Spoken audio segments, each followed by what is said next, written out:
And now for your weekly dose of metal. Here are your hosts, Morgan Danielle and Luco Blaze on The Metal Experience.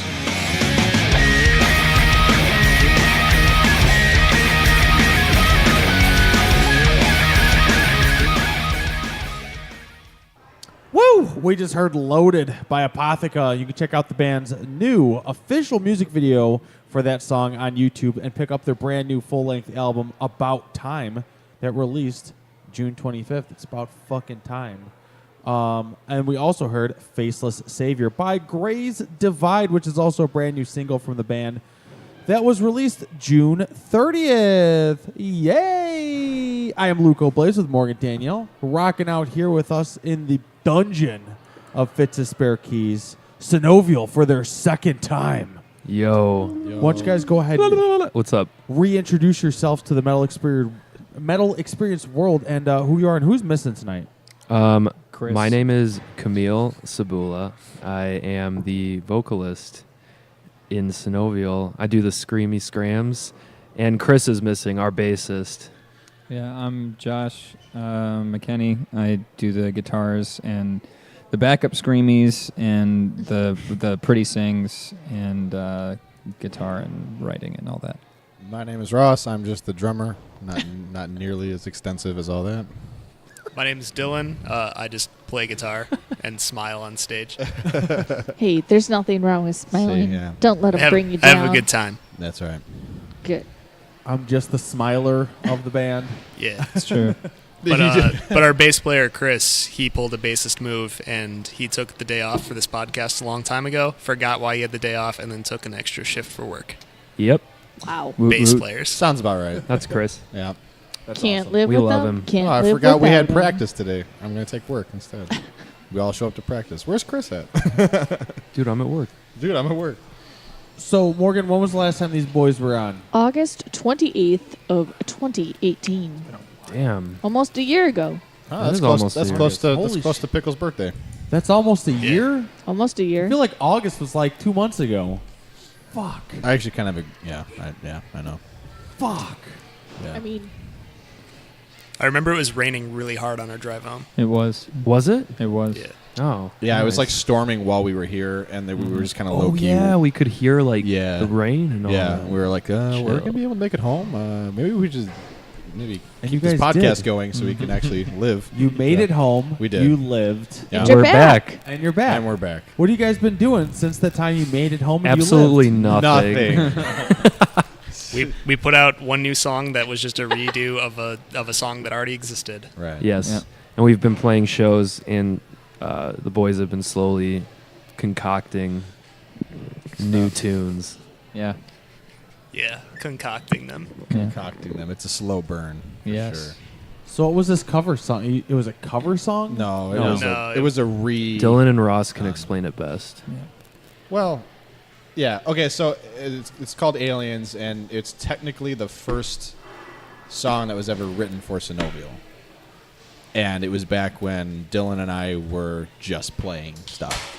So we weren't really Synovial per se, but it was the birth of that almost. But it was the first song we attempted to write together. And then, I don't know, it's always just kind of been like a fun little song just to play like as a practice thing or a warm up before we play or what we actually really want to play, you know. And but we did play it at our first show, I believe. We did. Right? Yeah, we played it on and off at shows whenever we needed Extra stuff. we either needed Yeah. more time or like we needed to fill more time, or if it was just a heavier show than normal that called for less singing songs, we would Yeah. play Aliens. And then eventually enough people were like, "Where can we hear that song?" And then we were transitioning from writing on 6-string guitars to 7-string guitars. And at this point, we were good friends with Jake from Alethea, who was really good at doing all like the orchestra production stuff. So we decided to just give it another go. And Yeah, I we mean- told Jake, just do whatever you want with the production. You know, weird Egyptian sounding singing stuff, Yep. weird alien noises, all that stuff. And then we just made it like really over the top with like heaviness and effects and all that. It's kind of one of those songs that like is not really meant to be necessarily like taken seriously, but it's.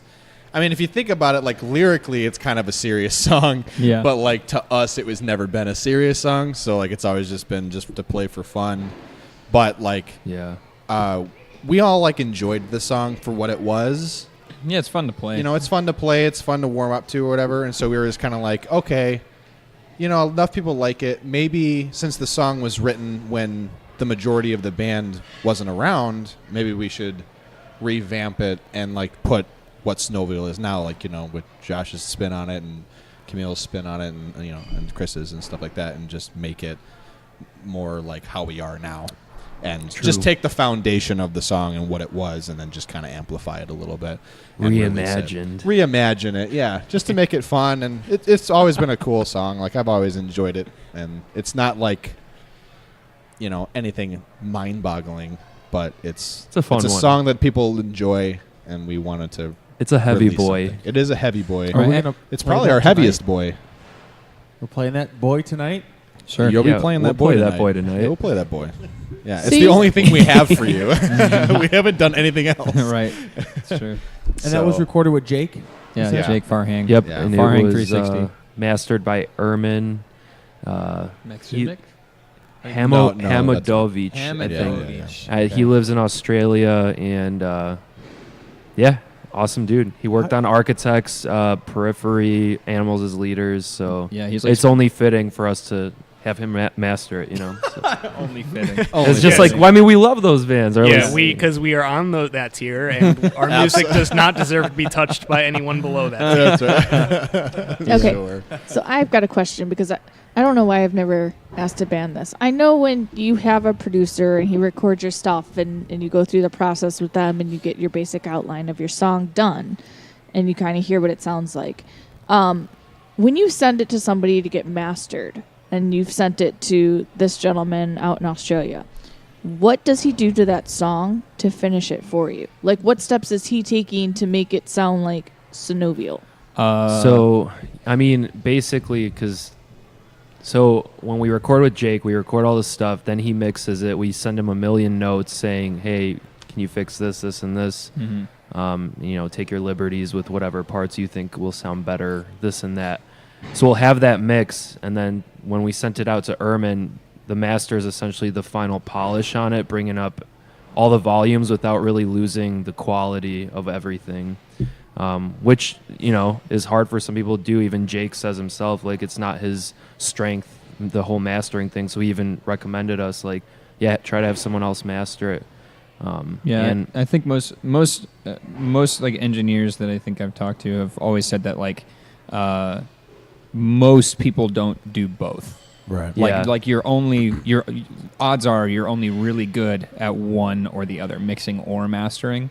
And also, like, I think it's cool to kind of like diversify, you know, get like a few different ears on it. yeah, different ears and like different like hands in the cookie jar a little bit, you know, to kind of shape a sound. And like specifically with Ermin, like, because of the things that, you know, in his discography like that he's been responsible for, I think that like that was a cool choice. And Jake is always just like Jake is just a good friend of ours and a good dude, and I think has our like we've hung out with him enough and talked to him enough that he has a good enough idea of what we want from the mix specifically. Because I think if we could do it ourselves, we would, but we're not going to take the time to do that. That's why we pay Jake. It's odd. It's odd because, like, when we were first starting out, like, I was so ignorant to what mastering even was, because I was just like, yeah, you just take it and then you just make it more full. And that's how almost everybody describes it. Mm-hmm. Like, everyone's just like, yeah, you take it and you make it, you, like Camille said, you polish the mix that was already made by the producer or whoever is doing it, whoever is writing or whoever's like creating the overall track itself. Yeah. Yep. So, like, the concept that, like, a producer who I always thought the mix was the harder thing to do.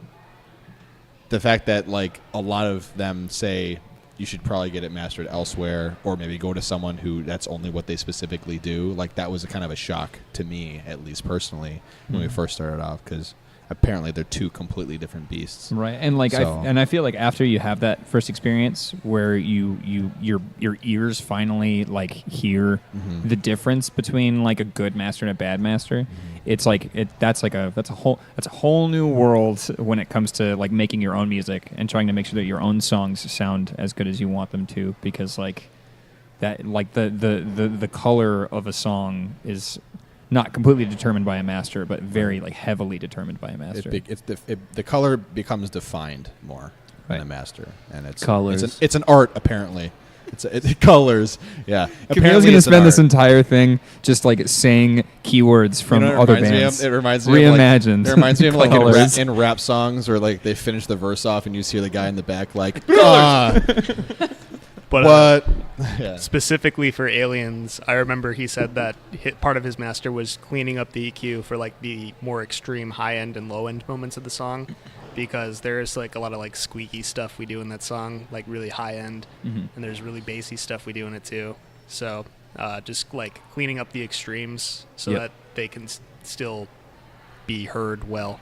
Yeah, because like we've all heard songs. I think specifically, I think we can speak to this. Just like you hear an album and you really love the album, but the guitar tone is crap because you can't differentiate like 6 frets of notes because the mix is so muddy, or like the master didn't focus on that. So it's just you get like below like a certain fret and everything is just it's just like everything's mud. Yeah. So How did you get in touch with him originally? Jake. Ermin.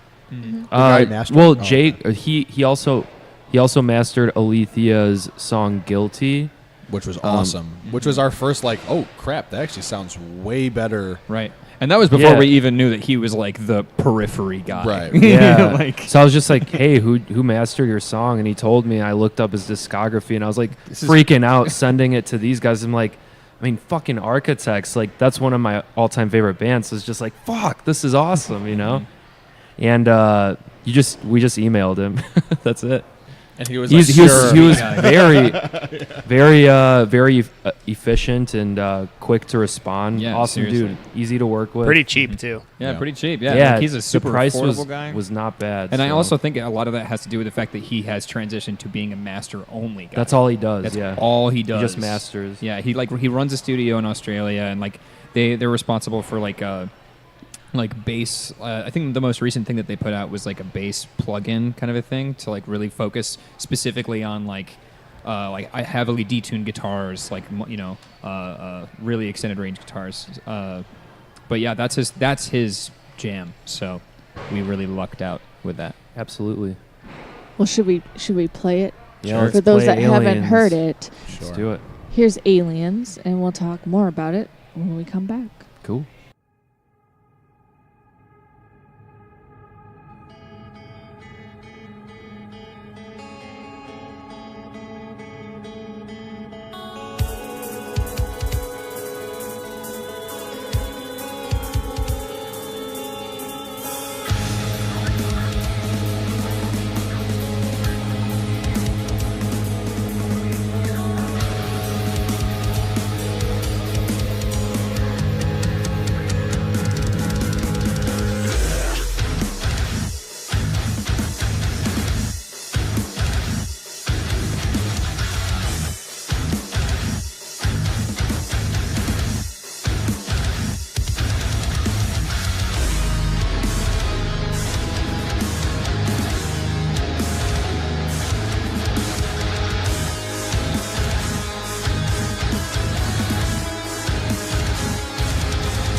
Hey!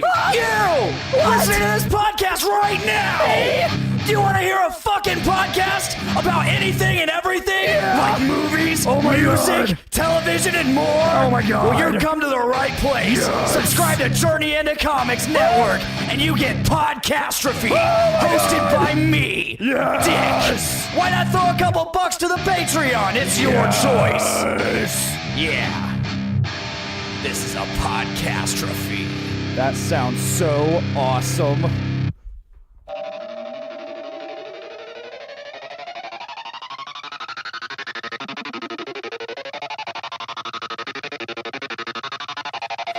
Bury me in the distance.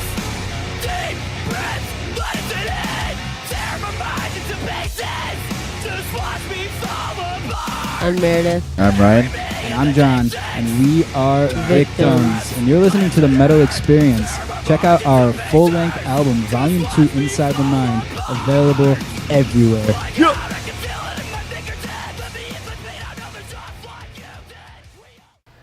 All right, and we're back with Metal Experience. I am Morgan Danielle with Luco Blaze, hanging out with the guys in Synovial tonight. Yo. That was Aliens. What? You guys have a music video for that too, right? I made like a lyric stream video. It's not even a lyric. It was just like a stream video I put together. I took clips from a lot of like shitty or awesome alien movies and just like made this really sketchy kind of fucked up stream video that Facebook literally flagged the teaser to it. Mm-hmm. It didn't even have anything bad in it, and it flagged it. And I'm like, well, there's no way I could put the original up there because it gets crazier than that. I mean, there's literally like an alien putting a scalpel on a person, like peeling their skin away, and like it just gets cool. We got zucked. Yeah, we got zucked. So where are we supposed to see this then? It's on YouTube. Just look up Synovial Aliens. Yeah. It will be like the first one. It's like the thumbnail has our logo in white, and it's like a pond or something, blue water. So you said that Looks the peaceful, concept's but kind of it's not. serious when you were talking about this. What did you write it about? Yes. Oh, you're talking about the concept? Of Yeah. the song. the song. Yeah. Oh, the concept of the song. Yeah, it's it's serious. It's basically about a guy who continuously gets abducted to the point at which eventually he remembers it continuously gets abducted. Continuously. So he's continuously worked on, but he lives in an area where it happens often. So he basically, it's like him trying to, I don't know, like it's not like he walks around all day like knowing like I'm about to be abducted at 6 p.m. tomorrow or whatever the hell. But like when it's about to happen, it like triggers a new like the memory again, and it's essentially him running away from the light that's going to take him, and him essentially trying to cry out for help or trying to tell people watch out because They're going to get you. they're going to get you. Aliens, Yeah, wow. it's kind of Green like boys. Yeah. So this was like we said earlier. This is a song we wrote when it was just me and Ross. So most of the lyrics, if not all of them, it might be all of them. I can't remember. But this is mostly me and Ross, and I don't normally write lyrics at all. But I'm super into, like, as a horror concept, the version of aliens that are intelligent and that abduct humans for experimentation or for fun or Right. whatever. Hold So on. that's what this was. Look at Luco's face. He's ready to go down this hole with you. Yeah. Yeah. Yeah. So one of my great dismays in life is that there are very few good movies about these kind of aliens. There's a few, but nothing recent for sure. Please list all of them. Well, let's start with going around the table and asking everybody's favorite alien concept movie. that's hard. Okay. Shit. Choose one. Predator. Bruh.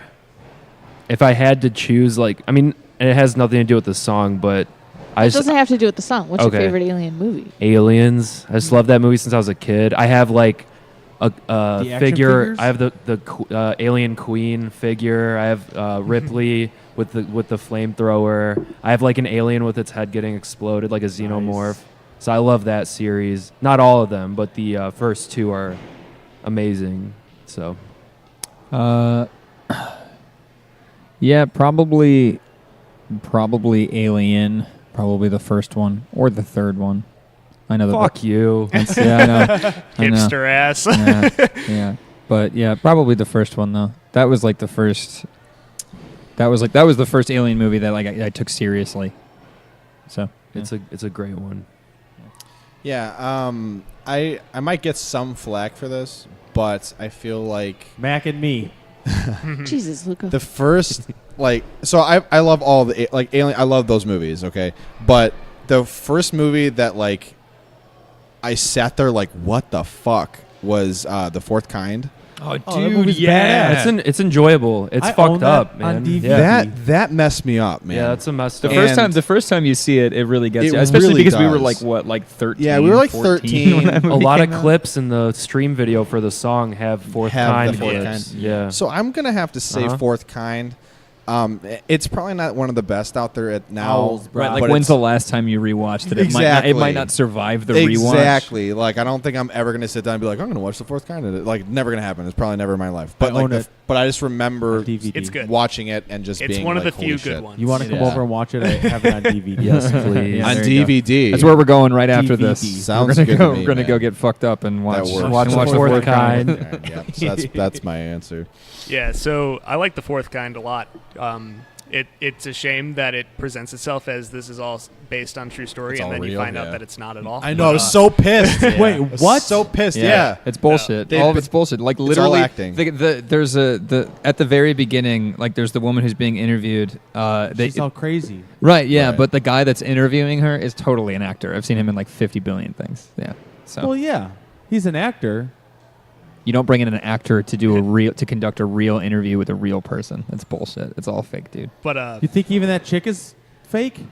The girl who It's all yes, fake. it's all Yeah, fake. it's all Literally, all of it's fucking fake. Jack. If you All of the footage if is you look- fake. Yeah, if you look into like the Nome, Alaska alien thing, it's not real. Well, they had to actually You announce just it. shattered my Mhm. world. They actually had to announce that it It's was still a fake good movie. because so It many is. people thought it was real, Mhm. and they started getting some heat over it. They so had the actually side by say- side footage that was all fake. Yeah, it's Yep. all Yeah, it's both. all fake. Both are Yeah. equally as. I know, but Yeah. that's but that's the crazy thing is I'm sitting there I'm like I thought this was real Yeah, the you think- whole yeah. time.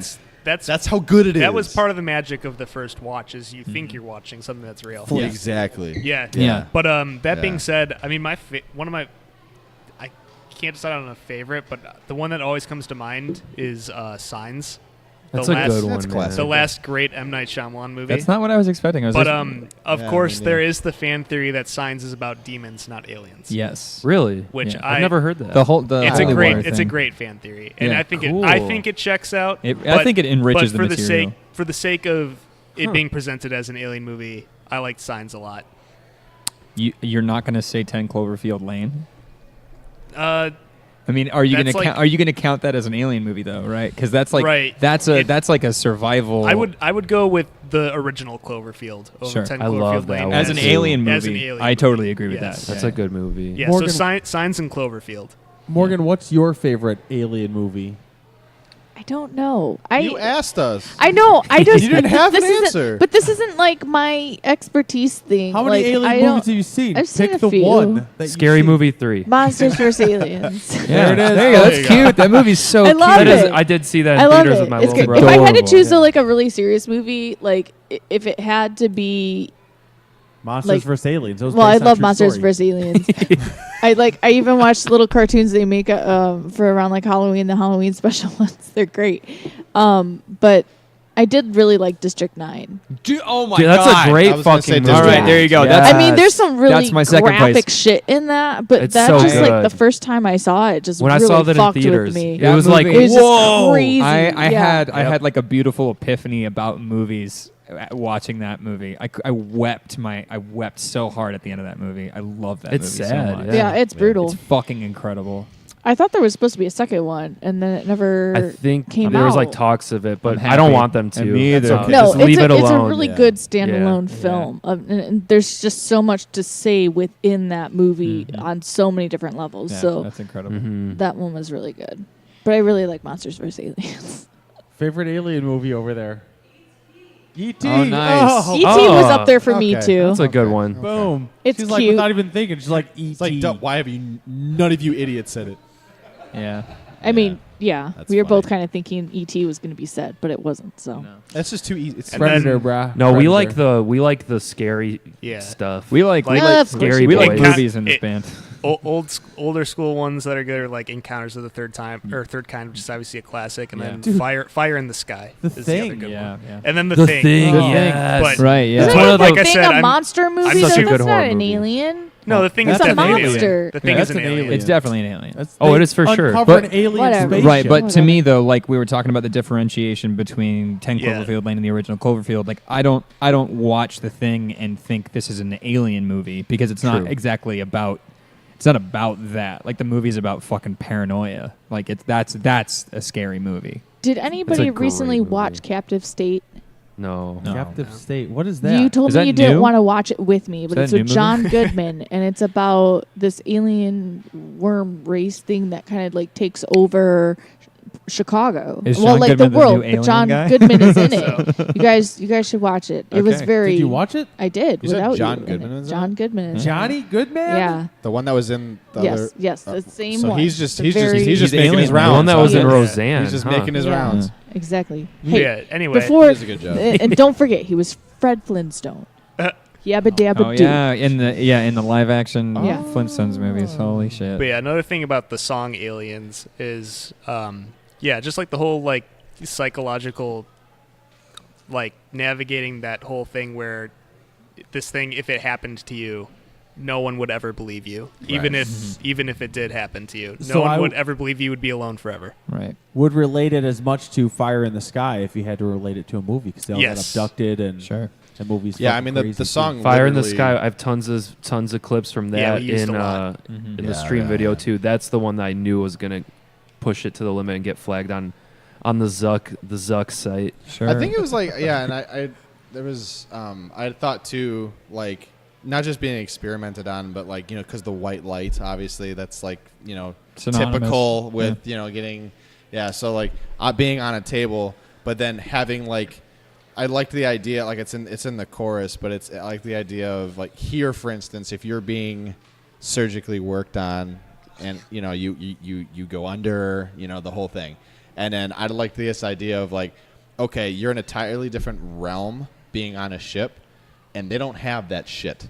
It's literally just them carving into you painfully and there's nothing you can do about it. Well, right, and like then still somehow not remembering it or showing up with scars or whatever the hell. Well, that, and also like when we were doing the rewrite, instrumentally, like transitioning to sevens, like we were talking a lot about like because in like the previous version of the song, like where the guitar solo breaks are now, it was just like some glitchy stuff, just like bunch of space, right? So like for the solos, like during the rewrite we were talking about like what we would go through, and Ross was just like, yeah, like I want to transition from like the active, like energetic horror of it, but also like this person's being chosen again and again. There is like some degree of like fucked up euphoria to it, as well. You know what I mean? Because like, yeah, there's a really like really horrible and really just too disgusting scary movie called Martyrs. And it's like it's super that. It's just like I've seen that shit. Yeah, it's awful. I hate that movie. It sucks. But like the idea of like of this consistent, persistent pain being being your nightmare and also your euphoria is also like you wake up on a ship in pain. Mm-hmm. Oh, and that's how the chorus starts, because it has the two verses that are essentially just kind of spacey. What's that's got going the on? solos. Yeah, it's just kind of like dun, dun, dun, dun, dun, dun, dun. It's like it's almost like pretty in a way, because the concept of it is kind of weirdly like beautiful. Even like it's weird if it's a word I can use for that, but like that being done to them is just that like you said, euphoria, and then going into the chorus and realizing where you are. I was like, I don't want anything else other than just Camille screaming into a mic when that chorus comes up, because it would be like waking up to an incision, essentially. Like you're just waking up to it, and that's what I wanted. Yeah. And as they torment me with their incisions. Yeah, and that was the first line right into it, just him screaming and then saying that. So Aliens, you guys released in February? Yes. It was very in recent. February. Mm-hmm. Yeah. Very recent. Yeah. Mm-hmm. So last time you were on, you said that you have an album done by now, and you don't. We lied. So we're sitting on 2 songs tonight. That was one of them that we heard. So let's talk about like what you're expecting for the album coming out. How many songs are you guys going to put out, and when do you think the album will be out? The plan is for it to be 5 or 6 songs. All right. Like an EP, not an album. An EP. Yeah. Will Aliens be on it, or was that just a single release? No, Aliens was because we wanted to put something out, and we wanted to put out a heavy boy. Right, and also like to legitimize us playing it, because it felt it was just the we're gonna play this tonight song and no one before, knows it, and like no one knows it, so like redoing it full out kind of legitimized us doing it, and also gave us a reason to keep it in the set kind of more permanently. Right. Yeah, let us have all like the backtracks and all the synths and all the special effects and stuff that the rest of our songs live had. So whenever we played the old version of Aliens, it didn't have any of that. Super empty. Yeah. Super empty. So that kind of solved that. But yeah, the new album, the new EP, 6 songs. We're hoping to have it done before the end of the year. Yeah. I think we can pull it off, but yeah, it's just difficult because it's a concept. It's a concept, and it's taken. And we keep playing shows instead of playing writing. shows. Right, exactly. We've been keeping ourselves real busy. Right. So. We've kind of we've cut ourselves off from playing shows after July. Yeah. We're just not taking any shows. Right. Yeah. Yeah, of course, like to get this, it's amazing, get this done, but like, exactly. Like, if someone comes up to us with a golden opportunity, we're not going to be like, "Fuck you, we're writing." But true. But yeah, really gonna super scale it back. And like in February when we released Aliens, like it was like I was in a musical at the time, so like I was in like real like constant rehearsals for a month, and then I had weekend shows for a month, and like. That being in a musical kills your weekends. We can't there was no way in hell for us to do that. So that took up a decent amount of time, and then it's basically just been shows, momentum, and then writing. Yep. Yeah, because we all work during the week, so if someone can't practice or go to writing sessions on the weekend, that kind of that's kind of the only time we have. Derails everything. But right. But yeah, the new EP. It's conceptual, and the other new single we put out last year, 525, is a prologue to what we wanted to write about on this EP. Mm-hmm. So all the new songs, of which there are a couple done instrumentally, Mm-hmm. they're all relating to the last single, 525. Yeah. Indeed. Now, I know that you guys are DIY with your artwork right now, have been. So are you planning on doing your own artwork for the album, or are you... I would rather not. I don't know if I want to for this. Mm-hmm. Like, if it's a single, Yeah. Totally. I would be down to just do that. Yeah. But I mean, if we want a full on, like, Yeah, the EP, like doing like a body of work is very different. A single, Absolutely. you're only committing to like just like this is cool, this fits, this works, it's cool, it's Yeah. fun. It's like super. I mean, we make everything stressful, but like it's really low stress by comparison. But like a body of work is going to be way more like, does this fit each and every part? There of probably it? needs to be a lot of things that we'll want to convey artistically. Yeah. And for the Yeah. singles, that's a lot easier Mhm. because we're making album artwork, but it's not like, I mean, I don't want to say like we're artists really in that sense. Like, we're not painting or drawing this stuff. Mhm. We're like, Right. I'm We're just creating doing it, conceptualizing Photoshop it. Yeah. stuff. right, And, and- Yeah. it's just a lot of sending it to the work. guys, and they'll give me, notes. right. Mhm. It's a lot of work You know. for like Camille to just do. Yeah, he already does a so lot much for this and- band. Yeah, and we're like, you know what, like. We're Yeah, not gonna no, we're not gonna sit here and like be bitching at him because we're like, all right, we wanted the flower in this upper left thing. We wanted just a little bit more distorted and nasty. Mhm. Can you do that for us? Oh, but can you have it overlaying like a rainbow with like Yeah, and I'll be like, You know, hold on, let um, me YouTube right. tutorial how to on do how to do all that. of this. Yeah, let me get a degree real quick. Yeah, graphic design. Yeah, exactly. put Let me this on. let me get my doctorates, guys. Yeah, that's Excuse right. me. Did you do all your shirt designs? No, we No. hired Carlos Cardenas. He lives out in Texas. His like brand name is Half Jaw Designs. They're rad. He's done all of our shirt designs, hoodie design, all of it. So we've Yeah. only pretty much used him for shirt designs because he's kind of always delivered. We've never felt that we needed to stray from him yet. So yeah. yeah, Yeah. all except for the recent Dragon shirt we put out. All of our shirt designs are inspired, like stuff that we take from like the lyrics of songs. yep. I feel that makes it a lot easier to make a cool shirt design is when you have like an actual, like you're using like your own artistic idea. Right. The Dragon one was kind of just like a it's our one pop culture design for like referencing Game of Thrones. Mm-hmm. But yeah, everyone gets one, as Spider-Man would say. Right. Exactly. Exactly. And yeah, like we'd kind of milked like our new design. So we've got the Dragon design right now, the Dracarys design we're calling it, and our hoodies. And the hoodie is based off of our song Nurture off of Triage, and like I think every song, correct me if I'm wrong, guys, every song on Triage with the exception of Chain Link has had a merch design. Temerity for it. doesn't have anything. Temerity Ether I don't doesn't think have Ether one does either. Oh wow. Okay, so literally nothing I just said. Shut down. Shut down. Yeah, But no, yeah. it would be. Yeah, that's true. Okay, Yeah. so maybe you can let me in on this little secret here. So we saw you guys Saturday play Rock House, and it was Yeah. phenomenal. Thank you. You had a song where you had like 5 people join you on stage and do vocals with you. So Yeah. that So was how did they know your words, and how did the audience know your words so well? That's just a song Because that you don't everybody even- knows. But you I- don't even have an album out, Well, and no. you have all Well, these that people song's doing That your song's stuff. out. Yeah, that song's in song's Triage. very old. that's called Ether. It has a big dumb breakdown. Yeah, at it's the our end. big dumb breakdown It's a song, big dumb which is why breakdown song. everyone likes it and everyone And it knows has it. everyone knows pre-breakdown, like yelly part with vocal breaks.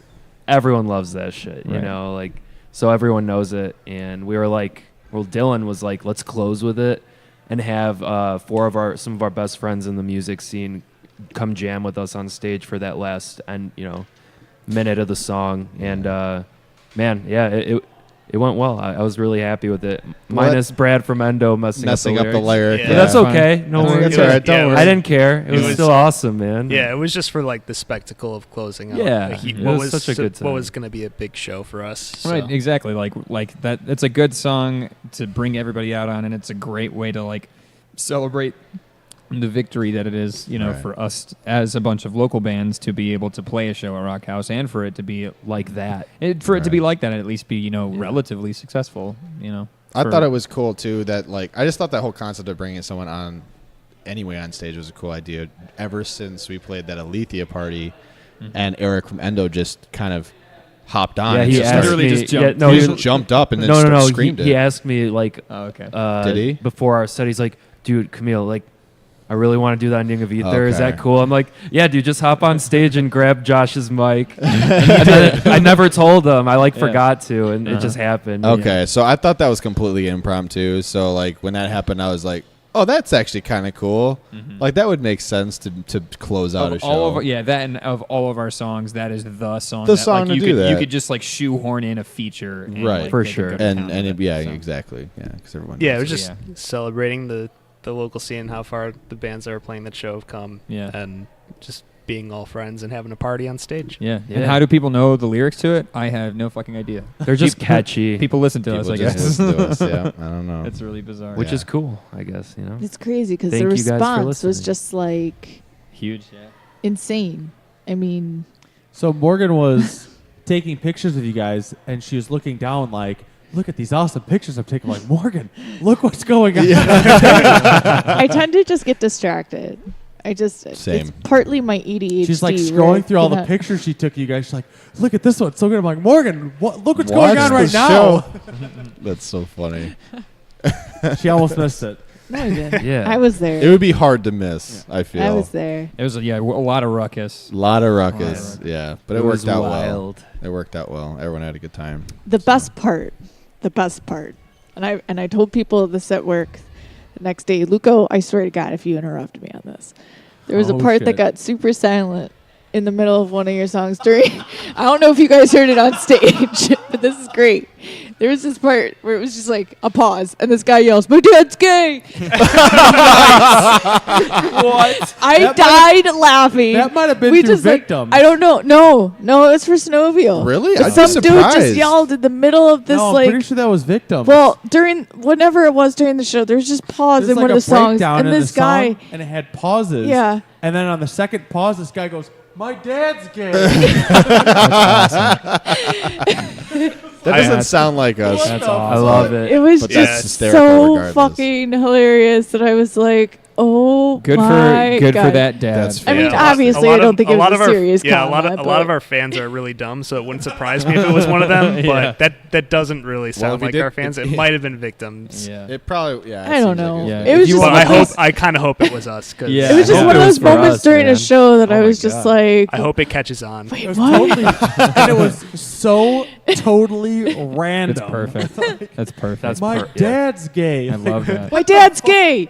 Well, Good. if his dad didn't want anyone to know, well, Well, Too bad. cat's out of the bag. shouldn't have said that to the victims in Synovial. I'm gonna start yelling at every Oh, show I go to now. Epic. Please call do. out. My dad's gay. It's the new call out. It's the new And call. I loved the response to people crowd surfing, and the crowd surfing the was fucking crazy. the security guy would walk away, and then he'd be like coming out all like half like, Yeah. well, what the fuck is going on? Yeah, And it's like, they dude, do. just Major- fucking stand there. It's they not do gonna not. end. They Yeah. do not have enough people. I mean, this guy is prepared for this that guy's stuff. like thinking No. it's done, and then here comes Well, another for person. the and- record, John, for the poor record, John. last time we played, that did not happen for anybody. So No, we the- had No, crowd we surfers. had crowd We had surfers like because three. one of them unplugged my helix. All when right, they tripped that's over true. it. I That's remember. true, that's true, that's true. This Well, time, no one tripped over my stuff and unplugged it. I was very happy. Yeah. I'm Well, just- shout out to Big J. His name is John. John, He's yeah. he's like He's awesome. He was fantastic. He was the guy who's Pulling throwing people people up back on up on stage. stage. It was only he's him. great. Great guy. He was super nice to us, super good to all the bands that For real. that came through. He's a He lovely Yeah, he his was ass like off. security, artist relations, guy who let us in and helped us load in. Yeah, and he's Yeah, perfect. he great did guy. literally everything. He like reset one of my mics on my amp, so he was doing literally everything. Yeah. So, Jack Yeah. of all trades. yeah. Yeah, Seriously. Yeah, Big there's J. It was only him. I feel. how many like. people crowd surfed that show? It had to be like 4 or 5. I Our think. friend Jimmy definitely did it at least twice. I was 'Cause gonna say, I saw him yeah. come up twice because I looked. I'm like, wait, that's Jimmy again. Okay. it had to have been Okay. like 8 times. Maybe. It just seemed like Man, it was flying would, by for he me, would man. go back to the side of the stage, and then someone else was coming up. He'd turn right Yeah, it back was around and weird. walk back over. It's weird. It was awesome. It was lit. Yeah. That was pretty badass. Yeah, to see crowd surfing at a local show is kind of unheard of. Kind of weird, isn't it? And that stage is very high. It so is very Yeah. high. Yeah. Let's get him up there. I couldn't believe. And the fact that usually when you crowd surf, you don't crowd surf onto the stage. You crowd surf into like the section in Yeah, between. the barrier. Oh, The barrier. So He was kind of they pulling were him up. they there. were right on the stage, Yeah. and Yeah. I'm I surprised feel none like- of them jumped back off. I feel Yeah, like me they should have too, been honestly. prepared, though. Wait, did they have a barrier? No. Okay, No. so I feel like they should have been prepared because, like, last year they weren't, and I know that for a fact. And then at the end of the show, they came up to us and they said, "That was insane. We're gonna have you on next year, but we got to be prepared for like for instance, like balcony was for friends and family this time around. Green room for the band only, and they were a little bit more strict on that because last year it was just a party. Hey, playpen, man. Well, right, and to be fair, Brutal. like they didn't know. They didn't know. hadn't had a local show yet. They didn't have a You know, local right. show, and they probably weren't expecting the turnout Yep. that there was. Neither were we. Neither were we, in their True. defense. But I feel like, you know, the second time around, I thought they would be a little bit more prepared, like probably maybe put something right at the barrier just in case someone decided to crowd surf, and then they didn't do that. And I was like, hey, you know what? Maybe we won't need it. And then No, and then that John comes up. venue hosts national acts too, right? do? Yeah. Yeah. So what do they do with national acts? Have you been there for? I've never been there I for a haven't been to national act. Rock House for a national act. When they were Clearwater before. I was there for Clearwater. I saw Periphery when it Yeah. was Clearwater. Yeah, Yeah, yeah. I saw like a was that Tilla. Darkest Hour and Veil Maya and Revocation? yeah. It was so long ago. I don't even remember. Sure. Because Josh and I were at that one. Yeah. Well, then I was probably at the same. It was if it was Clearwater. I mean, how many times has Periphery played Clearwater? A couple times actually. Have they? Yeah. Yeah. Well, then fuck. Clear that's that's really the pull about the venue, like at least for the metal scene, Right. is because like all the I would like the really like I would say like more modern defining bands, you know, Periphery, Veil, Born of Osiris, After the Burial. Like I mean, I hate to say all the Sumerian bands, but a shit ton of Sumerian bands like, you know, coming through the scene all played at Clearwater at some point. Like they were doing all their little mini tours, and Clearwater was a stop on a lot of those tours. So Yeah, before like Bottom Lounge and House of Blues started picking taking them up. Yeah, I saw exactly. CKY there back in 2009. Yeah, geez, yeah, Nice. yeah, It was awesome. yeah. But that's the thing. It's just like they had a really good like rapport. Or at least a lot of these bands knew enough about Clearwater. So when it closed, it was kind of a bummer because like there wasn't really an outlet, especially,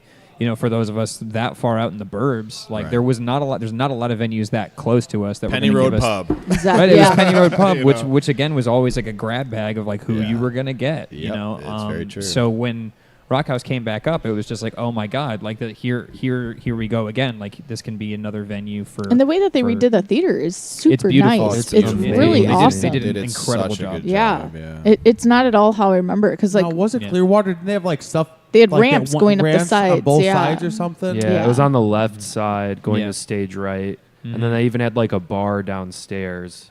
Yeah. They completely took all that out and Yeah. just made it a big floor. Yeah, every change that they made was a better change. Yeah. Seriously, No, it's like true. sound times is better. infinitely better at Rock Yep. House. Yeah, now. oh yeah. Yep. yeah. I can't wait to go to a show at Rock House because that'll be No, seriously, yeah. I mean, that'll it's be nice to definitely be on the receiving end. You know, for, Tanzin's opening for Tooth Tooth Grinder. Grinder. oh yeah. at Rock House. Yeah. That's Okay. July 20th, right? Yeah, it's Killer. like not too. not too Next far. Next week. weekend. Yeah. Not too It's a far. good show for them. Well, Luco, it's about the time. Are you ready? Born Ready. Now it's time for Hey man, look what I found! Only on the Metal Experience. All right, folks, this week and every week is always brought to you by our friends at Imprint Recordings. Your music, your imprint. Visit imprintrecordings.com for more information for all your recording needs. This week, we feature one of Zombie Shark Records' bands. This is the band Jesus Rides a Rickshaw. They're from Salt Lake City, Utah. We have a twofer for you. This is the Frottum and the 5 Stages of Numb. Let's do it! You are new here, and we don't expect you to believe us when we tell you how bad it is. It is this black, scary jungle. Get out while you are still alive, and before it's too late. You're dead. Cause the king fights to them, sleeping in kids, my friends. Beats of their names, so they are not again. Father's line,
And now, back to the metal experience. Did you say hookers and blow?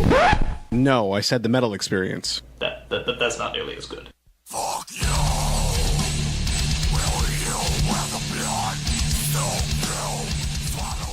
Woo! All right, that was a twofer. That was brought to you by Imprint Recordings, your music, your imprint.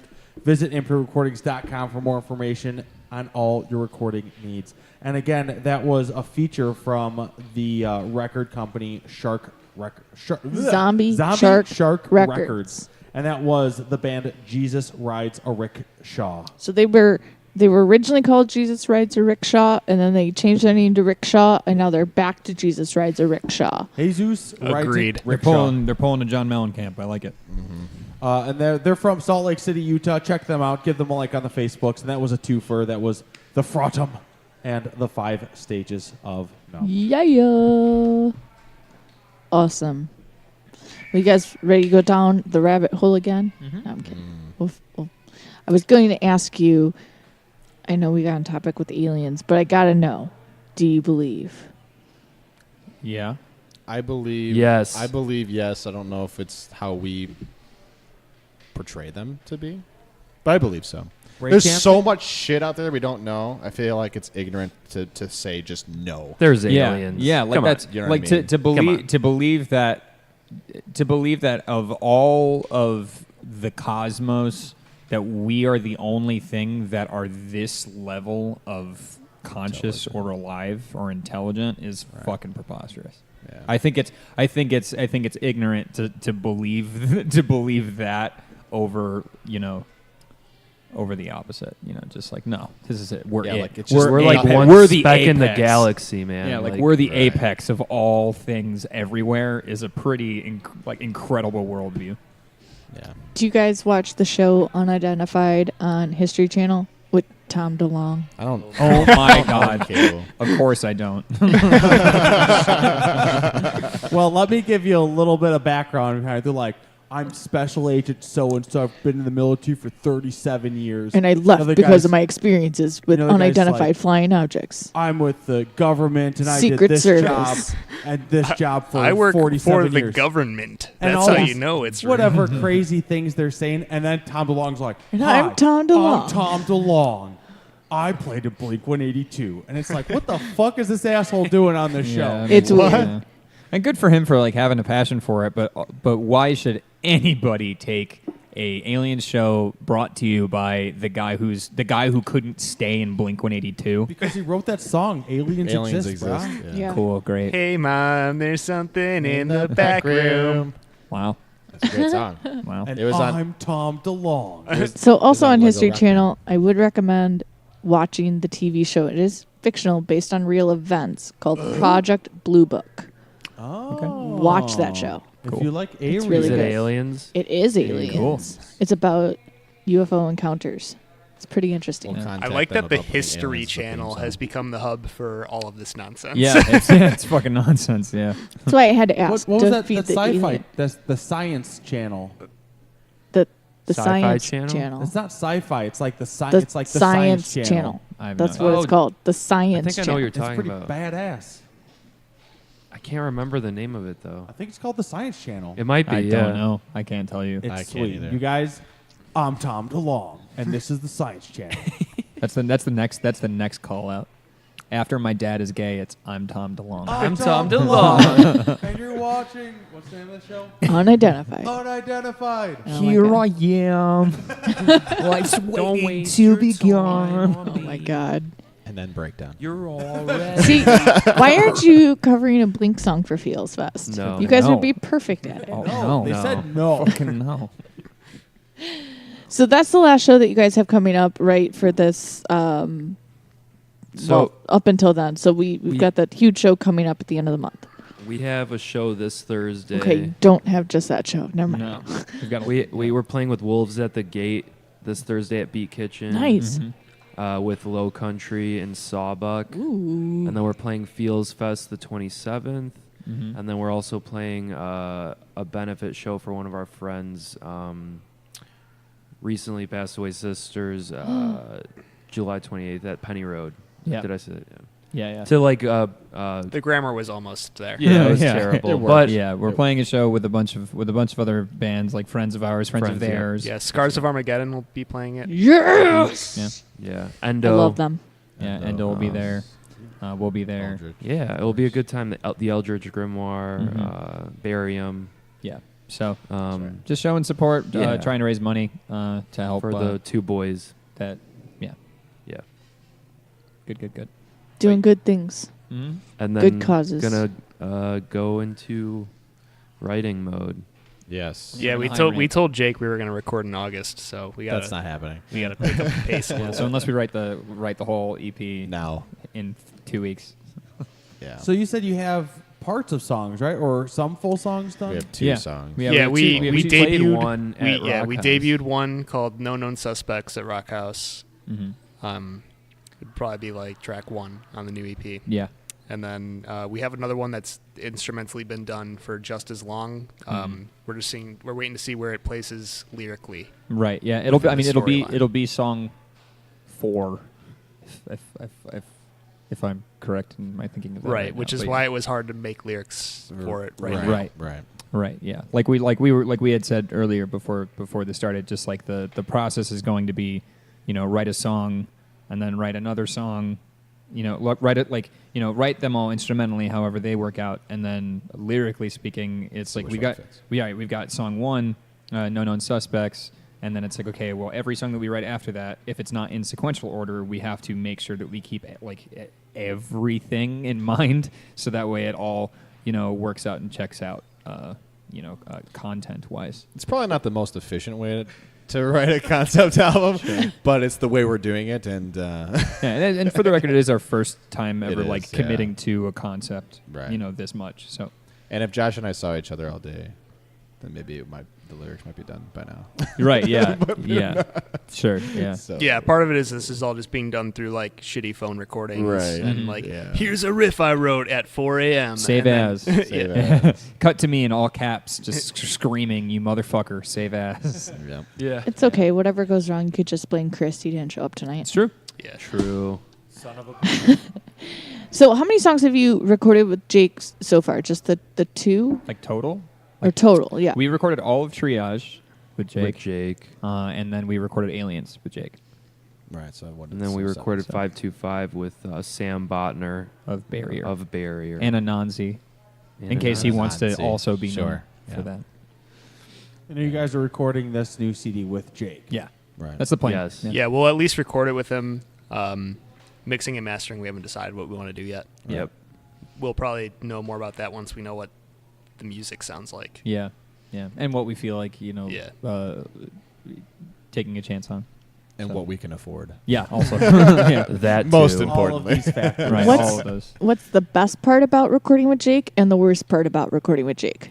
Don't fucking touch his whatever toys. Bionicles. Bionicles. Bonks. That's right. The best part about recording with Jake is It's so we low-key love and, like, Jake. Like I relaxed. absolutely love Jake. Yeah, I don't feel like I'm in a hurry to do anything. No. Like that's what I love because like when you're being charged by the hour to record something, it's nerve wracking. It's Very. extremely. It's like you just want to get it done. Like there, when we I'm were on the recording clock. for, when we were recording for 525 and we were with Sam. Sam records hourly, and that's totally fine. Yeah. But Josh, he had his vocals for 525, and he had a day where I'm not even kidding. just wasn't happening. It just wasn't happening. Yeah. But it wasn't that he couldn't do it. I really think that like a piece of it was because we're like, I'm not getting this done in the time that I want to get it done, and we're literally wasting money Yeah. Paying for that. paying for me to have these takes that I'm not that I don't find to be that I know, my even standard. if we do all of them today, when we come in tomorrow to do touch-ups, We're I'm gonna going to hate touch it. up the whole fucking song. Exactly. Like, So like being with Jake is like that's just huge for us because I don't want to be stressed about that. Recording is already stressful. yeah. So when you're there and you're with a friend and a friend no less that you can completely bounce ideas off of and work, we already know we work well with him and he already kind of knows our style. Like when we were doing Triage, he wasn't quite sure. He was like, this is a band I've never recorded before. I don't know how this is going to go. He was kind of learning us while we were learning him. And now he kind of knows the pocket and what we what we kind of expect, and he knows what we like and what we don't like, and he's willing to bounce those ideas off of us, and we can do it without saying like, oh, looking at the clock, like, can we afford this right now? What town is Jake out of? Algonquin. Algonquin? Okay. Yeah. So yeah, he's Indeed. Yeah. That's one of mine. I don't know. Yeah. And then I'd say probably the worst thing is like comically probably like the other side of that coin. Just the fact that like we can take our time with so much, it takes forever. and we can and if Jake has gotten better, I think it's just because Jake has been recording more, like for more bands. Like he's the everyone goes to Jake. He's a great dude, and he'll do the work. So he puts it on himself a bit. Puts a lot on his plate. He does. But I think also it's the fact that like we will get carried away with trying a bunch of shit, and we will like waste time. It's not wasteful, but like we will spend too much time on an idea that is probably not going to land however we want it to. So it's that's the give and take. It's like we have the freedom to try stuff out, and that's beautiful. And also like Jake has gotten better at getting a little bit more like, nah, we're not, like, fuck off with that. Like that's not going to turn out how you think it will. Explore something else. So, and he would agree with me too. And this isn't even me throwing him under the bus. The return time with Jake is not as good as like being with Sam potentially. Right. But like he also has all these other projects that he's doing, so we kind of know that going in. Right. And like I mean like Jake is also a dude who works, who has his own band works that full he's time. Yeah, he works Exactly. full time. He has his own band that he's trying to record with it as much as possible and works his songs through with, so it's a bigger ask for a guy like Jake who's just doing this out of the good of his own heart, and also he knows he can make some money, and help us all out, whereas Sam is a big enough name at the very least in like the Illinois, metal scene that like Sam for a long time, to my knowledge, was doing that for a living. Yeah. Like he records bands so he can focus his attention on being a yoga instructor. Right. So it's the context for both of them as engineers extremely different. Right. But both of their sets of pros and cons. But yeah, so it's just like whatever you prefer. I mean, if you want to show up studio ready and to have somebody tell you, yeah, you're not doing this, we're doing this, blah, blah, blah, like go to Sam. If you want like a good like pseudo-military experience with recording, you go to Sam. Yeah. And it was still enjoyable too to be with Sam. He's a lovely dude. He's not like sitting here like, all right, record, press, and then everyone's just sitting awkwardly while, you know what I mean? Like but Sam is definitely going to be the guy more than Jake to be like, that wasn't good. Do that again. Right. Do that again. Yeah. So... Yeah, Jake just lets us beat the shit out of ourselves, which I like. Yeah, he'll let us do that. Yeah. It's also nice because our band has pretty much been friends with Jake and Alethea from the start. They got us on our very first show at Penny Road. Yeah, we wouldn't be where we are probably with them. Not at all. Yeah, and it's nice to be working with someone who's like directly in our like for a long time. Synovial and Alethea were like symbiotes. Mm-hmm. Yeah, like every show we played was always with each other, and like so it's. Yeah, it's just like the level of comfort. Like, if you biff a take really hard, it's like not embarrassing. Like, it's kind of just like you both just kind of like laugh at whoever did it, and then like, you know. yeah, it's comfort. Yeah, it's a lot of comfort. It's huge. It's huge, especially when you're a creative entity. Like, I feel like that is so important. I think that's something that a lot of people just don't. Maybe who aren't musicians or aren't even artists or anything like that. That I think people.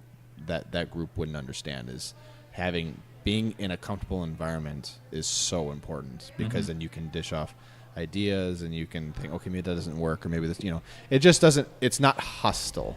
It doesn't feel like the energy is too upbeat and more rambunctious. Relaxed, more easier to express yourself. Express yourself. There right. you go. Yeah. And it's like that is just absolutely huge. At least for me, I feel like that's the most important thing. Mm-hmm. Because if you just have, I don't know, like if you just have intense personalities all the time going, it almost doesn't feel like you're getting the feeling that we want in a lot of our songs. Yeah. It's almost like we're, cutting our legs off before we can even, walk, So I feel like it's really a good experience to be with Jake in that regard. Yeah. Individually, what is your favorite song that you guys have written? Why don't we go in a line here? Let's start with Camille. Shit. All right, let's start with Dylan.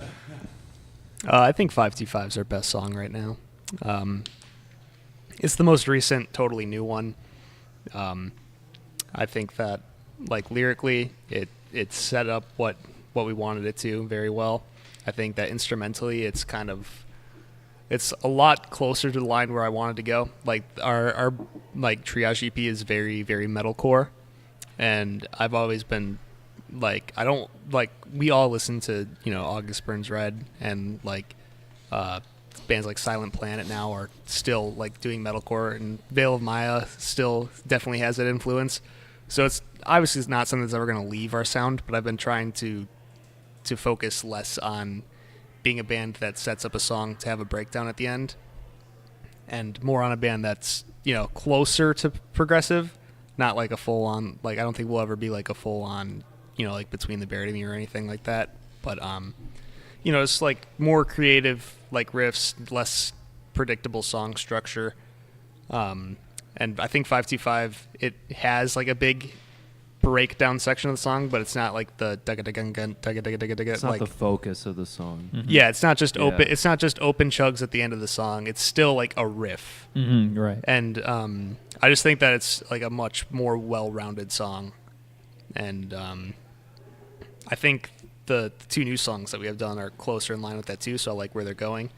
I mean, it's very cliche, but I think that everything that's on the new EP, once it's done, is like, I'm gonna think that all of the songs are way better than any of the songs on Triage. Yeah, guaranteed.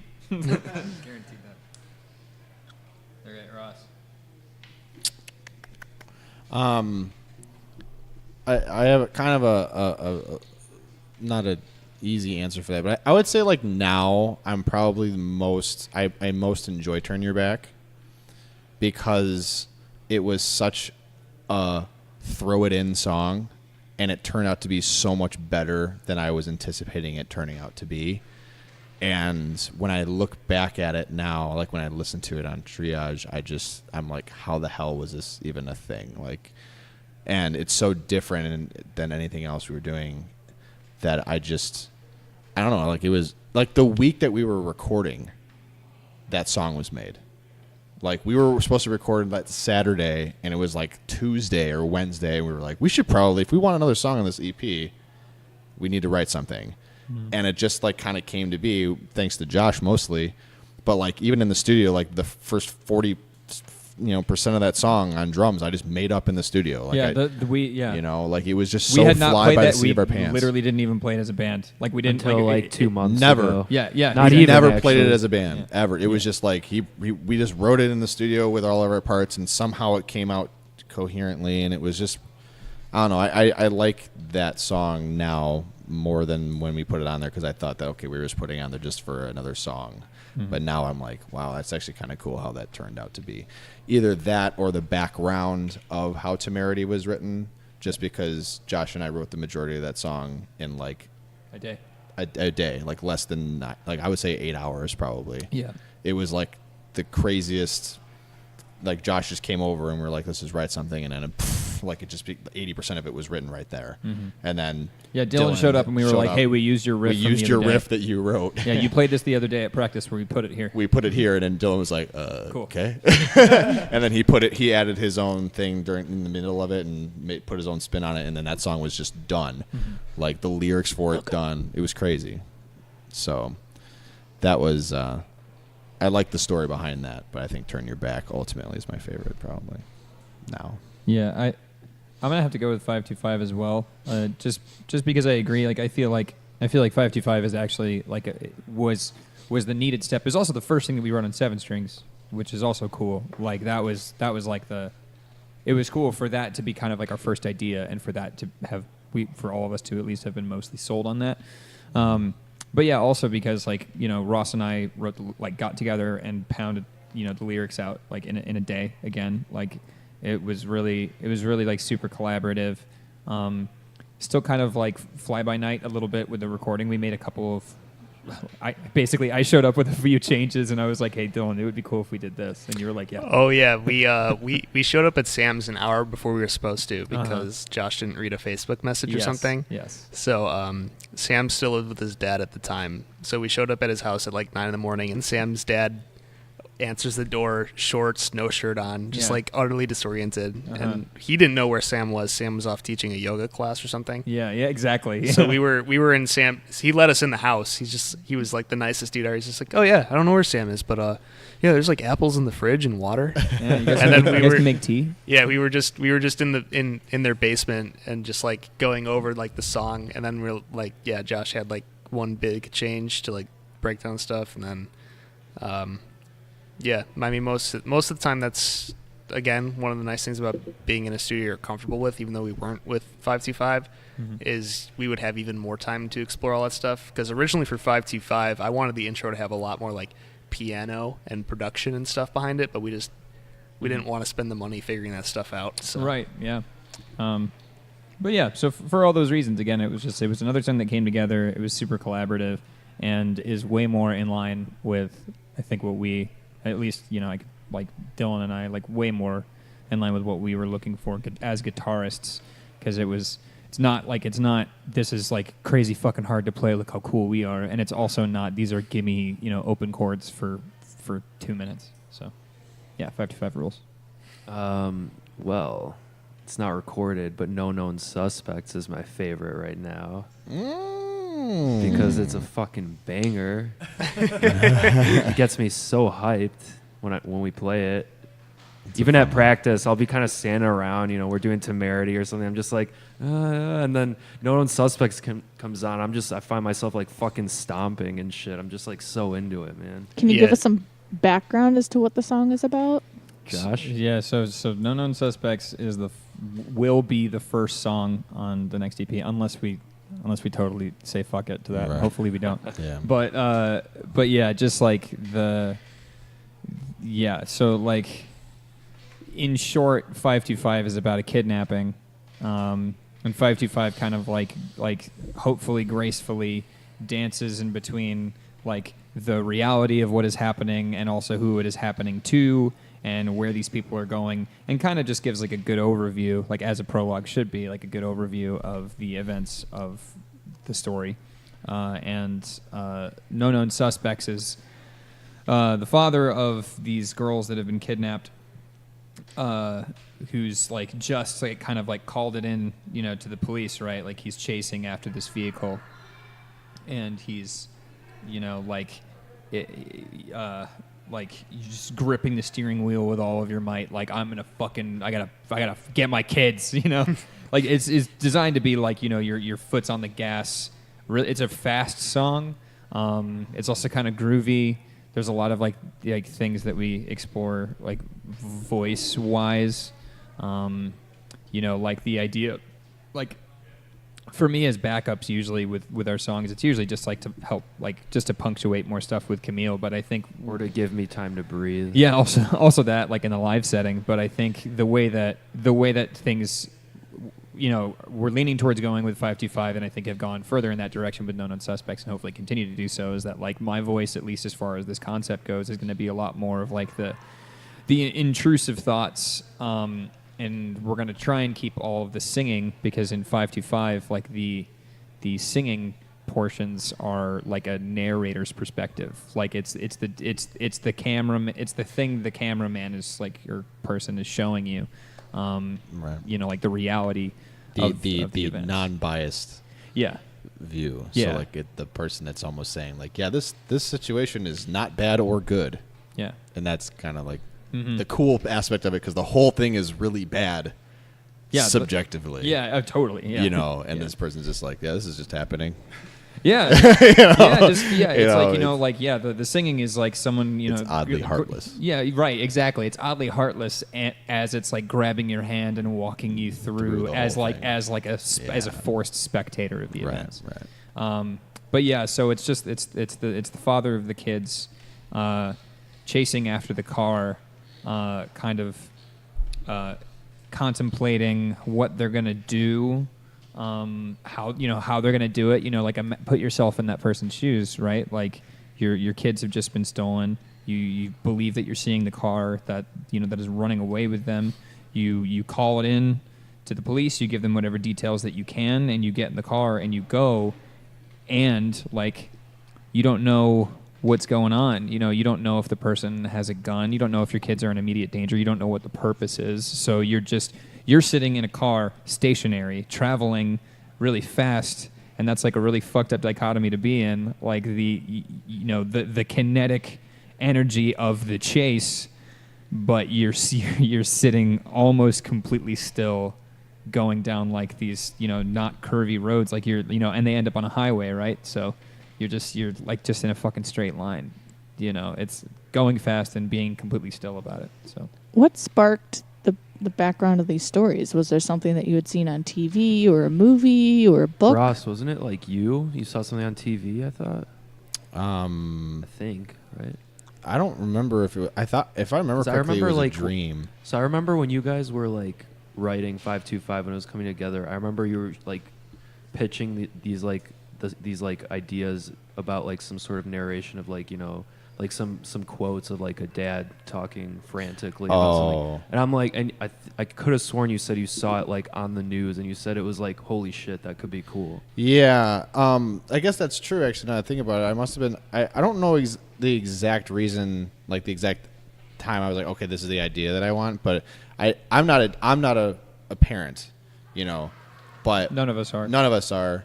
But like, I just remember, I don't remember what I was either watching a show or something, but like, it was the feeling of helplessness that like was in this person's voice, and it's like a very like shaking, not being able to do anything, having all this nervous energy that you can't let out.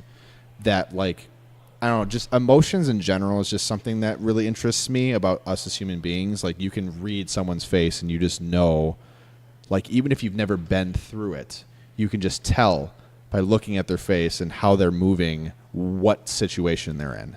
Like, you will never understand it necessarily, but you just know that there's something within them that just they don't know how to even express themselves, and it's hard to watch. And I remember that. Like, I remember seeing something like, it almost looked like a dramatization of something. It almost wasn't even real. This person who, their kids were taken, or whatever. I can't even remember what it was. So like, I thought about it. I was talking with Josh. I remember I was texting him about it. I think I was just wondering, like, what kind of, it would be cool if this was just a song. Yeah. But I had the entire beginning of 525. I just had in my head that I just made up. Yeah. Of a dad that's essentially freaking out, that his kid was taken, and that he's trying to almost like work it out in his head that that's even a possibility, like that could even happen. Right. And I wanted the song to be about that, but then, and I also kind of was like, maybe that would be a cool concept, but I didn't say anything about it. But then Josh was like, he texts back and he's like, that'd be really cool as a concept. Yeah, like, yeah. It was. I was like, thank God you think so too. Yeah. Oh my gosh, because I thought I was crazy. But yeah. Because Ross just sends me.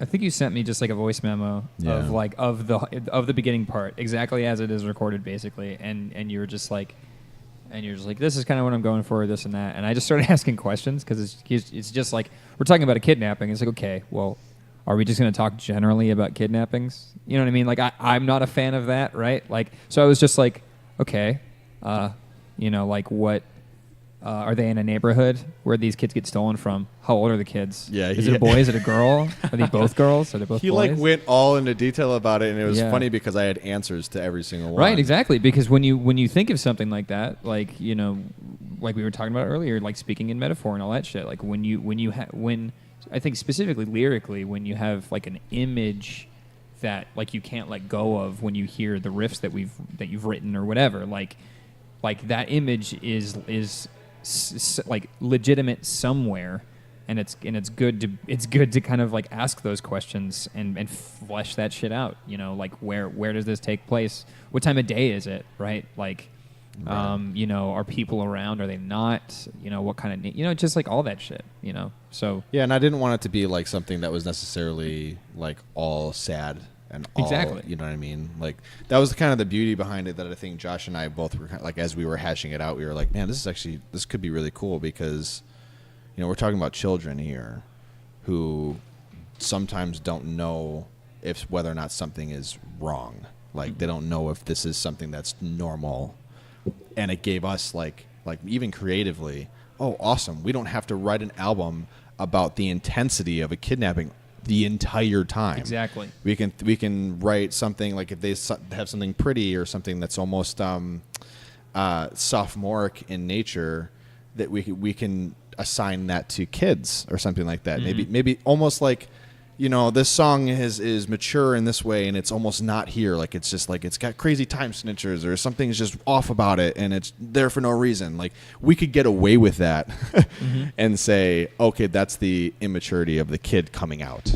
Right, which or is something. Exactly, which is I think like the reason why we've kind of doubled down on sticking with the concept. It's because like it does free us up like tonally. Right. For a series of songs, because like it doesn't have to be a bunch of really heavy, just like heart pounding riffs all the fucking time and just screams everywhere and there's no melody, there's no like I think the concept and the way because the plan is to explore each song is going to like explore the like the mentality of people involved. So you've got like the father of the kids, you've got the kids, you've got the kidnapper, you've got, all that stuff, I think is really, is like a really cool place to kind of explore something horrific from, not to get you to like empathize with the kidnapper, but I think one of the greater themes, we're not parents. So like us kind of like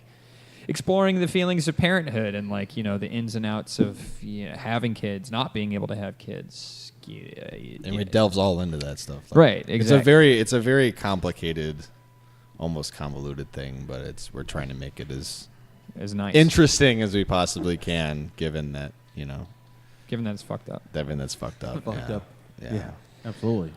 Well, before we play 525 for the end of the night to wrap up, we do have a few announcements and then we'll get to hear that track. And so we went to a couple shows this weekend. We talked about one of them already a little bit, but first was Friday night. We were at Brower House and we saw Vile Secretion and Wounds, and Luco's band Architects of Ruin played. Yay!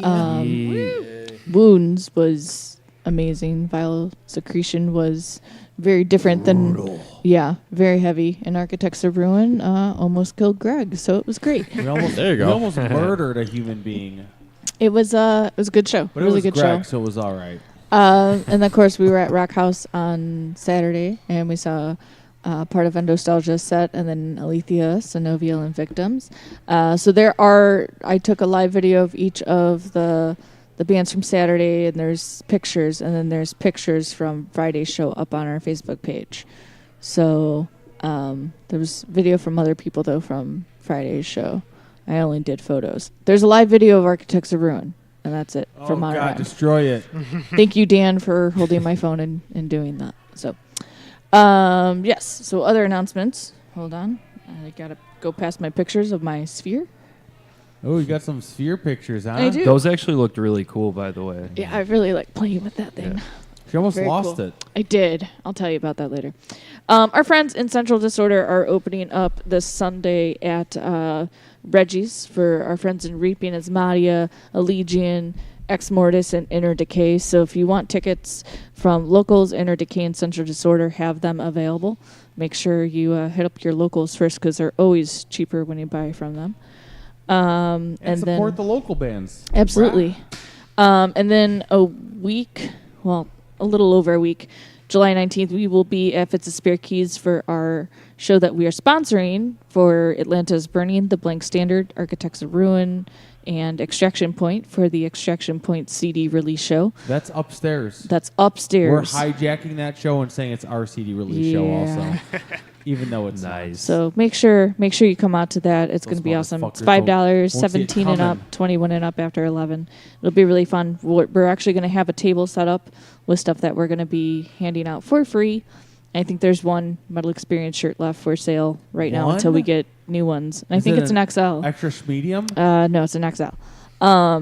So yeah, and we'll have a table set up upstairs as well, and I will be the MC for the night.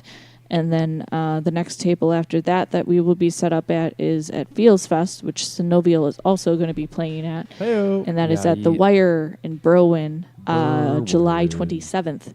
So that Buy is tickets from us. How much do you guys have tickets for? Good answer. I think they're $12. $12? I think 10 or 12. Yeah, and you guys are also playing with Arabella, Capital Vices, Speaking with Ghosts, When We Was Kids, Havens, Guardrail, Glory Days. If we forgot any, I'm sorry, but there's a lot. There's a lot of awesome bands playing. It's gonna be fun. It's gonna be a really good time. Yep. Really good time. I'm excited. And it's all ages. What time does that Bring show your start? babies. I don't know. I think it starts at like 3. Yeah, I think it Or starts 3 or 3:30. Yeah, there's 8 bands, so it's either doors at 3 or it starts at 3. Yeah. I'll be there after work. Yes, I know you will, because you'll have to help me run the table. Run my mouth. Chicago's very own Predator has a brand new single out called movie? Mechanically Separated Humans. So make sure you check that out with some creepy artwork that goes with it. Luca, why are you throwing pens in anger? The movie? What is... No, not the We're movie. talking about the movie Predator? I said Chicago's very own, not the motion picture movie. Also, make sure that you check out a brand new music video going to be released at 11 p.m. on Sunday. That's right. Stay up late and see the new Blood of the Wolf music video that they are going to be releasing for The Sword is My Light and My Salvation. They're releasing it deliberately after the Reggie's show, so you can actually watch it because you won't be watching the show. That's smart. And also happening next week on Tuesday, so if you're not going to come hang out with us at Fitz's Spirit Keys, you can check out Immortal Bird's record release show, which I've been digging the new album. It came out this past Friday. They're going to be playing with Warforged and Baron Air, and that is going to be at the Empty Bottle in Chicago. So make sure you check that out and pick up the brand new Immortal Bird album. It is pretty fucking awesome. And Warforged has a new album out that got released last month that's pretty good, too. They're fantastic. Warforged is they're great. We've seen the Damsky brothers come a long way since Ocean Walker days, so it's pretty cool to see them in a national act touring band now, taking the world by storm. So that's awesome. Next week on the show, we're going to have Her Worst Nightmare. The band's been around for 10 years and just released their debut album this past February. So obviously there's a lot of questions that we have for them and 10 years worth of history to catch up on. What have you been doing for 10 years? Took you 10 years to release your first CD. So, yeah, it's going to be a really good time. And after that, the following week, which I believe is July 23rd, we're going to welcome the Blink Standard on our show for their 3rd time. Dang. I wonder if they're going to bring a kitty cat. They can't bring a kitty cat into this bar. They could probably sneak one in. I'll allow it. Kevin's not in the band. Damn it. So, yes, July is going to be awesome. A lot of great music still coming. So make sure you check us out, themetalexperience.com. We have a couple brand new reviews on our website. Cole just did one for Once Around from California. They just got done with touring with Fading Visions from Milwaukee. And he just did a new review for the Serpents album that came out in February, March? Serpents? Yeah, so they're both super awesome. And everything can be found on the reviews from the Crypt section on our blog. And then apparently everything got approved that we have 2 full seasons up on Spotify right now of our show. The first 2 seasons, as Greg has been calling them. So that's 2011 and 2012. Dang. More to come. There's a lot of platforms of how to get up, but Podbean right now is where you can find the majority of our shows. All of this year's shows are on Podbean. Or the metalexperience.com. And the metalexperience.com has literally everything that we've done. So there's over 352 episodes. Over 352, so there's like 353. Nice. What? Yikes. Yeah. So there's a lot more. There's a lot more uploading to do, but we are getting there. Just it just takes over 352. It just takes some time and a lot of manpower to upload them onto a computer. So thank you, Greg, for all your hard work. And I'm so confused. Why is Dan here? All right, well. This is the guy I was at that Periphery show with, and he was the one I texted. Hey, who else was at that Periphery show? Awesome. There we go. There he is. Well, let's go through for Synovial everywhere that people can find you, what merch you have available, and one last plug for those upcoming shows before you say adios for album writing time. Go, Camille. At Synovial Band. Camille, your hair is in my water. Why did you just throw that Thanks, at him? man. Yeah. Rude. At Synovial Band, it's spelled SYNOVIAL. Band. Facebook. BAND. Facebook.com/Synovial Band. At Synovial Band Instagram. At Synovial Band Twitter. Synovialband.com. We have that. Synovial.bigcartel.com has our new merch on there, so go pick that up. And once again, we're playing with Wolves at the Gate this Thursday at Beat Kitchen. At Wire, July 27th, Feels Fest. It's going and to July be 28th awesome. at Penny Road Pub for a benefit show. So come out to one of those and come hang. Yeah. Come hear the new song. Yeah. It's my fave. That's Camille's favorite, don't you know? Don't It's you so know? good. So good. You guys are phenomenal live. Thank So you so much. definitely Thank you. need to check them out. Okay, so the last track of the night, we are hearing 525 from Synovial, and we look forward to the upcoming album and can't wait to get you guys all back here to play it all in full. Thank you for So, listening. Absolutely. Thank you for having us. We'll see you next week with Her Worst Nightmare. Check this out.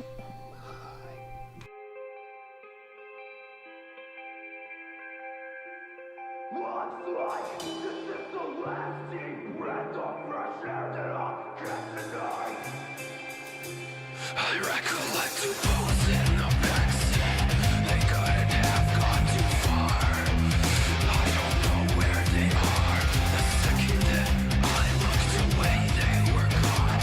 Driving further and further from me. Black sedan, Chicago plates. I don't know the make or the model that ended in 525. I know there are lies. That's anxiety that's getting to me too much. I gave my life for you. We made a script. Planned our eventual exchange. Already lost all the ways. You keep us entertained, but I wish we couldn't reach you. My foundation crumbles under pressure. It submits to gravity's oppression. But it leaves an impression.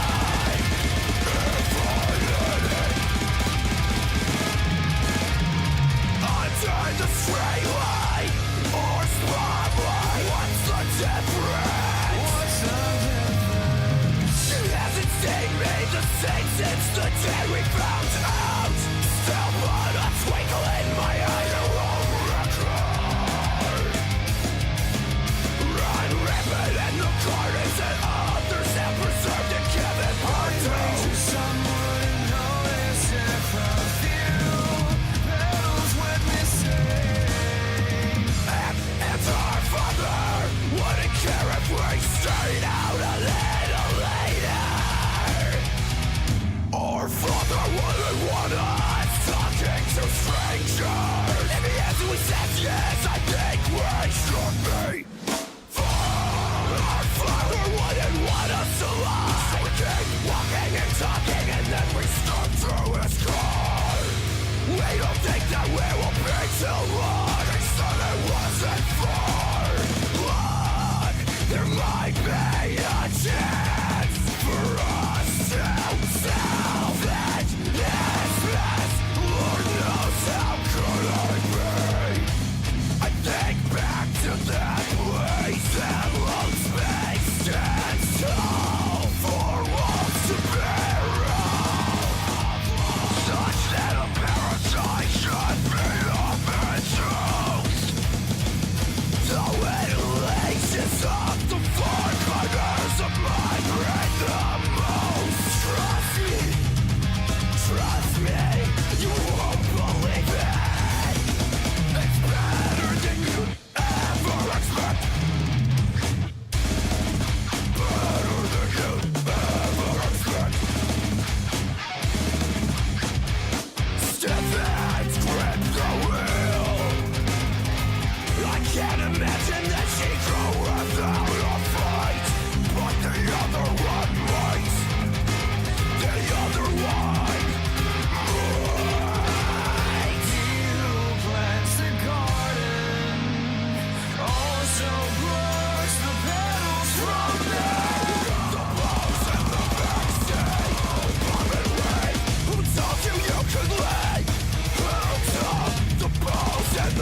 She won't after